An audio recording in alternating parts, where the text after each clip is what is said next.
Assalamualaikum, jumpa lagi Football United ringan amatiran ala gua. Konten pertama ini hari Kamis waktu Indonesia. Tapi di konten yang pertama ini gua nggak mau ngomongin soal Manchester United dulu. Mungkin nanti konten kedua atau konten yang ketiga. Kenapa? Karena gue pengen bahas timnas Indonesia ya.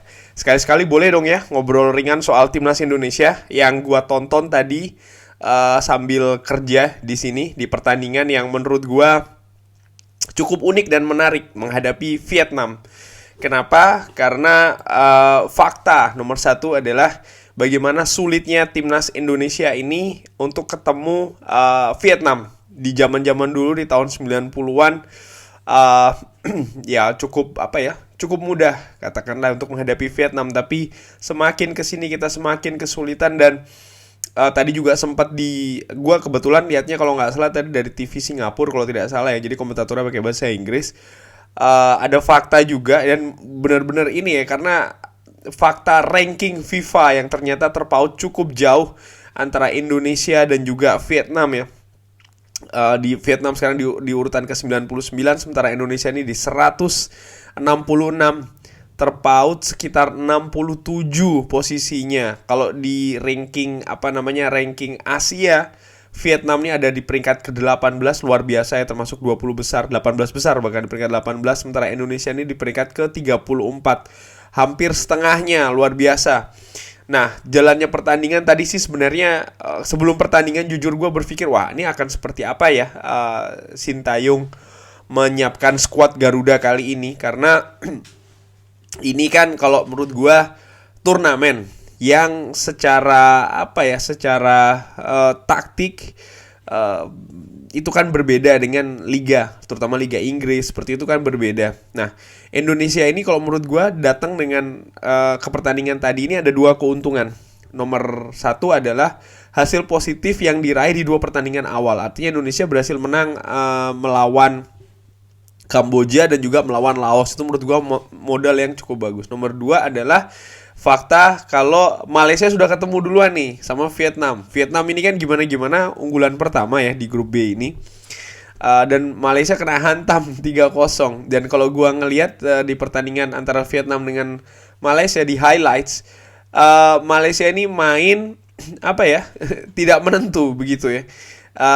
Mereka ini ingin mencari peluang. Artinya mereka bermain cenderung dengan tempo yang sedang-sedang saja. Mereka juga tidak berani frontal, tapi tidak berani juga defensif ketika menghadapi Vietnam. Jadi nanggung permainannya. Yang ada dihajar 3 gol tanpa balas oleh Vietnam. 2 gol Vietnam menurut gue di babak pertama itu betul-betul membunuh pertandingan dalam arti mental pemain Malaysia itu dibikin down betul ya. Dan oleh karena itulah gue sempat berpikir seperti apa nih Sintayong mempersiapkan skuadnya. Ternyata yang ditampilkan terutama di babak pertama, Indonesia betul-betul bermain cerdik kalau menurut gue. Karena kenyataan dari tadi yang gue ungkapkan ya, peringkat FIFA yang kalah jauh, bagaimana pertemuan-pertemuan sebelumnya kita dengan Vietnam ini melihatkan ada gap di sana ya. Ini fakta yang cukup sedih juga sih sebenarnya. Sehingga ketika kalah kualitas, maka kuantitas yang diperbaiki, dan ini yang diperlihatkan oleh Sintayong paling tidak di babak pertama ya, timnas Indonesia. Bagaimana kita bermain defensif, low block kalau gue bisa bilang, menempatkan Ezra Walian di depan sendirian dan disokong oleh dua gelandang yang siap-siap untuk membantu, tapi tidak lebih dari itu. Yang lainnya lebih berkonsentrasi di daerah sendiri, plus berani mengajak bermain fisik agak sedikit keras ya. Dan itu menurut gue cukup sukses dalam menghalau serangan-serangan Vietnam di babak pertama. Di babak kedua bagaimana? Menurut gue kurang lebih sama. Sintayong lagi-lagi berusaha bagaimana caranya supaya Indonesia ini tidak kebobolan dulu. Karena menurut gue kalau seandainya tadi di pertandingan tadi ya, kalau seandainya Vietnam itu bikin gol duluan, entah itu di babak pertama maupun babak kedua, maka pertandingan mungkin sekitar 90% selesai. Karena secara kualitas lagi-lagi ya, di lini tengah, lini belakang terutama Vietnam itu cukup kokoh. Kita bisa lihat bagaimana tadi mereka ini dengan enak memainkan bola dari kaki ke kaki, tapi mereka cukup kesulitan untuk bisa menembus pertahanan Indonesia, terutama di sepertiga terakhir, terutama untuk masuk ke kotak penalti Indonesia. pasukan Garuda ini menurut gue juga cukup bagus. Jadi defensif tidak sembarang defensif hanya menumpuk orang saja, tidak, tapi bagaimana organisasi yang ditunjukkan pemain belakang ini juga cukup bagus. Terlihat terkesan seperti pertahanan Indonesia tuh berlapis. Kalau seandainya kan ada yang bocor di sayap, yang tengah ini dengan cukup bagus bisa mengcover. Begitupun juga kalau seandainya kan lini sayap atau lini tengah ya di luar kotak penalti ini tembus, pemain yang berada di dalam kotak penalti ini juga sudah siap bagaimana menghalau, apakah itu menghalau umpan, apakah itu menghalau pergerakan, bahkan juga ngeblok shooting. Jadi Nadeo juga tidak begitu sering ya gawangnya terancam dan harus melakukan penyelamatan yang gemilang, itu menurut gue tidak cukup sering. Dan menurut gue ini semakin menit bertambah, semakin bertambah pula rasa frustrasi dari Vietnam. Secara mental Indonesia cukup bagus juga, tidak panik, tetap tenang, bahkan di atas angin kalau menurut gue. Dan ini cukup bagus ya, cerdik lah kalau menurut gue, dengan ya sesekali juga melakukan drama ya kan, pemain yang mungkin pelanggarannya agak sedikit tapi guling-guling di lapangan agak cukup lama. Ini betul-betul membuat frustasi para pemain Vietnam ini. Dan dengan hasil ini menurut gue cukup bagus ya, paling tidak dari sisi mental, karena walaupun sekarang ini Indonesia berada di peringkat pertama dengan poin 7 dan Vietnam juga poin 7, Malaysia poin 6. Menurut gue sih Vietnam sudah pasti melenggang, karena di pertandingan terakhir Vietnam ini akan menghadapi Kamboja yang menurut gue secara kualitas jelas ya gapnya jauh.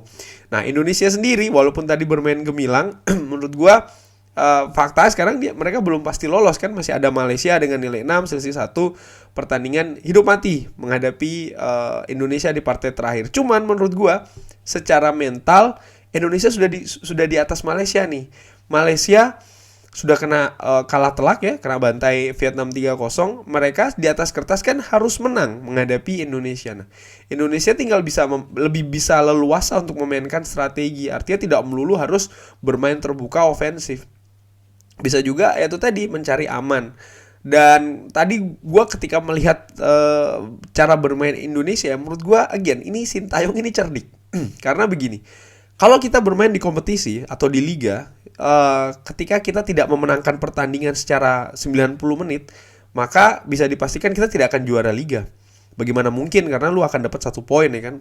Pesaing lu kalau bisa menang di pertandingan lainnya dapat 3 poin, lu kan kalah, kurang lebih demikian. Tapi kalau seandainya di turnamen seperti ini, apalagi kalau Indonesia bisa lolos ya, hasil seri itu bisa lo mengantarkan lo jadi juara. Kenapa ya kan? Karena ada yang namanya adu penalti. Nah di situ tuh kan sering sekali di turnamen-turnamen besar, ketika tim kecil menghadapi tim besar ya, atau tim yang lebih diunggulkan menghadapi tim yang tidak diunggulkan, mereka sering berusaha untuk mengajak ke adu penalti. Kenapa? Karena kalau sudah di adu penalti, peluang itu 50-50. Yang tadinya 90 menit, 45 menit kali 2 itu mungkin tidak 50-50 ya, bisa 60-40 atau bahkan 70-30. Kita lihat aja ini tadi melawan Vietnam, bagaimana possession, bagaimana shot on goal yang betul-betul dikuasai sekali oleh Vietnam. Tapi kalau seandainya kan tadi pertandingan ini, let's say ini semifinal atau final, dilanjutkan ke babak adu penalti, maka segala shoot on goal yang dominan itu, segala possession yang dominan itu tidak berarti lagi. Balik lagi ke 50-50. Peluang Indonesia naik, yang tadinya di bawah 50% naik jadi 50%. Vietnam juga demikian. Ini semisal kalau tadi ini pertandingan di babak knockout. Nah, menghadapi Malaysia bagaimana? Ini lagi-lagi nih gue pingin bikin ngikutin nih. Insya Allah nanti gue juga akan tonton. Gue menarik nih bagaimana Sintayong akan strategi apa ini yang akan diterapkan oleh Sintayong. Apakah akan bermain defensif? Karena bermain defensif asal tidak kebobolan, ya kan? Ya Indonesia pasti akan lolos. Atau bermain apa nih, ofensif, menekan atau seperti apa? Karena menurut gue ini tadi nih cukup cerdik ya pelatih Korea satu ini, dan gue jadi penasaran sih untuk mengikuti bagaimana kiprah Garuda ini di Piala AFF kali ini ya. Thanks for watching. Ini ngobrol ringan aja nih soal Indonesia melawan Vietnam tadi, dan ya mudah-mudahan nanti setelahnya melawan Malaysia gue akan bikin ngobrol ringan seperti ini. Kalau seandainya kan teman-teman di rumah suka, bisa drop di kolom komen, nanti akan gue lanjutkan. Tapi kalau tidak ya tolong sarannya juga ya. Dan juga bagaimana tadi teman-teman melihat pertandingan menghadapi Vietnam, bisa di drop juga di kolom komen. Thanks for watching. Video kedua insya Allah akan gue bikin habis ini, langsung bicarakan soal Manchester United. Thanks for watching, jangan lupa like and subscribe dan juga sholat. Wassalamualaikum warahmatullahi wabarakatuh.